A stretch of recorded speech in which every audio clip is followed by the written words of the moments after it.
Sevdim kıymet bilmedin, gözde yaşım silmedin. Ağlattın güldürmedin, gönlüme neler ettin.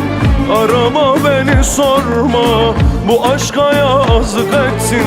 Bir daha kapım çalma, soğudun bende bittin. Açtın başa her dümeni, ettin yara dert sinemi. Çektim senden ellerimi, bir kez senden soğudum. Çektim senden yüreğimi, bin kez senden soğudum. Kız ben senden soğudum, kaprisinden soğudum. Kibirinden soğudum, dırdırından soğudum. Soğudum yar soğudum, nazlarından soğudum. Soğudum yar soğudum, kız ben senden soğudum.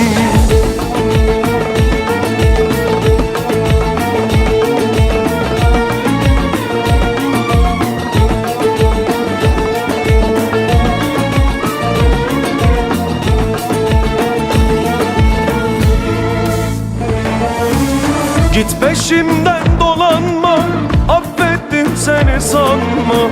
Her şeyin zamanı var, boşa salak yatma.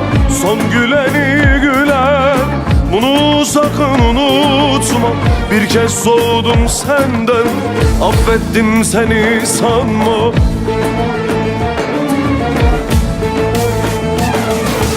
Açtın başa her dümeni, ettin yara dert sinemi.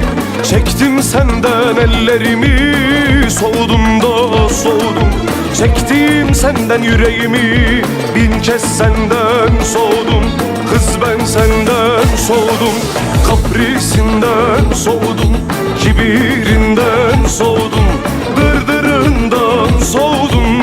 Soğudum yar soğudum, nazlarından soğudum. Soğudum yar soğudum, kız ben senden soğudum. Kaprisinden soğudum, kibirinden soğudum. Dırdırından soğudum. Soğudum ben soğudum, nazlarından soğudum. Kız ben senden soğudum.